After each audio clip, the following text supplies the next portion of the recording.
Sawmill, stock specific શરૂઆત કરીએ. એક સેક્ટર જે તમે મેન્શન કર્યું હતું ઇન્સ્યોરન્સ, એમાંથી આઈસીઆઈસીઆઈ પ્રુડેન્શિયલ લાઈફ 4 સેશન્સથી આ સ્ટોક્સમાં હાયર હાઈસ હાયર લોઝ બનતા આપણે જોઈ રહ્યા છે. અને જે રીતે આ બધા સ્ટોક્સમાં એઝ યુ મેન્શન કે મોમેન્ટમ સતત તેજીનું જોઈ રહ્યા છે. આઈસીઆઈસીઆઈ પ્રુડેન્શિયલના ગઈકાલના સેશનમાં જોઈએ તો 20 DMA પાર અને on the verge of 50 DMA આ સ્ટોક આપણને પહોંચતો દેખાયો. પીસીઆર પણ જુઓ તો એક ત્રિમાસિકના ઉપરના લેવલ્સ પર જોઈ રહ્યા છે અને એક 3 સેશન્સથી ઇનફેક્ટ આપણને શોર્ટ કવરિંગ પણ બતાવ્યું. કઈ રીતે આ લેવલ્સ પર વ્યૂ રહેશે આઈસીઆઈસીઆઈ પ્રૂ માટે?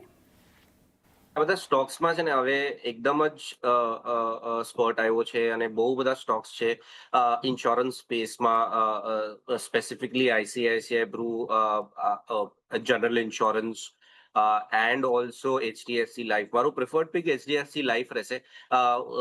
અને હાવેવર આઈસીઆઈસીઆઈ પ્રૂમાં મને લાગે છે કે ઉપરમાં આ 605 સુધી જઈ શકે છે. આઈસીઆઈસીઆઈ પ્રૂમાં 200 ડેલી એક્સપોનેન્શિયલ મૂવિંગ એવરેજ 605 પર છે, એટલે એ મારો ટાર્ગેટ રહેશે in the very short term. હવે જે પ્રીવિયસ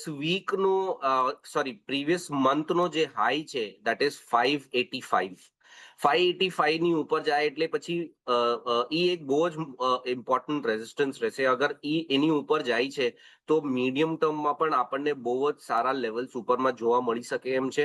અને મને લાગે છે કે હવે અહીંયાથી 20 અને 40 ડેલી મૂવિંગ એવરેજની ઉપર જે આપણને ક્લોઝિંગ મળી છે yesterday, it will be a good start for the stocks. અને અહીંયાથી આપણે બે લેવલ ધ્યાનમાં રાખવા નીચે સપોર્ટમાં.